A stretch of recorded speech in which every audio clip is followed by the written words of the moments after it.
Alam mo na ba ang balita? Patuloy ang pag-ugong ng balitang may hindi pagkakaunawaan umano ang dalawang Itbulaga mainstays na sina Maine Mendoza at Miles Ocampo. Simula nang mapansin ng mga masusugid na manunood na tila hindi na nagkakasama sa iisang segment ang dalawa, lalo na sa mga live studio episodes. Agad na umalingaw-ngaw ang espekulasyong may lamig na sa pagitan ng dating magkaibigan. Anong nangyari? Sa Itbulaga episode noong July 4, isang napakaintrigang pangyayari ang nagpaalala sa publiko tungkol sa issue. Sa segment na Sugod Bahay Mga Kapatid, live na nagre-ronda sina Miles, Jose Manalo, at Wally Bayola sa Barangay Pasong Putik sa Novaliches.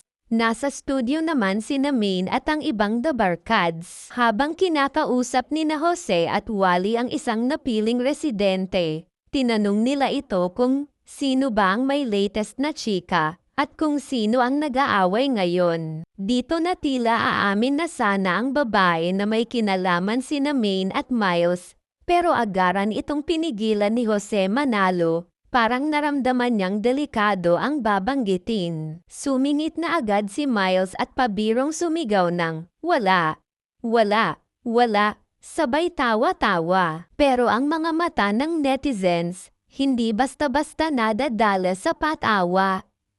Sa flip, mapapansing nag-react si Miles na parang defensive, habang sa studio naman ay ipinakita si Maine na nakatawa lang pero walang reaksyong masyadong emosyonal. Parang chill lang siya, na para sa ilang viewers ay isang paraan ng pag-iwas sa awkward na moment. Mas lalong umigting ang intriga.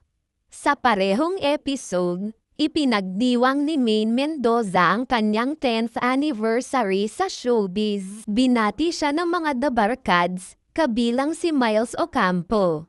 Ngunit, pansin ng ilan, parang hindi personal ang naging pasasalamat ni Maine. Generic at mabilis lamang daw ang kanyang thank you na tila hindi partikular kay Miles o sa kahit sinong bumati individually. Ayon sa mga fans na laging nakaabang sa body language at interaction ng mga hosts, may iba sa aura ni Maine at tila may kakaibang distansya sa pakikitungo niya kay Miles, isang taong dati-rati ay kasangga niya sa segment at off-cam. Totohanan o tsismis? Sa ngayon, wala pang kumpirmasyon o pahayag mula kina Maine o Miles tungkol sa issue. Tahimik pa rin ang dalawang TV host sa kabila ng malawakang spekulasyon sa social media. Ang ibang netizens ay naniniwala na baka maliit lang ang tampuhan at natural lang ito sa mga magkakaibigan o magkatrabaho,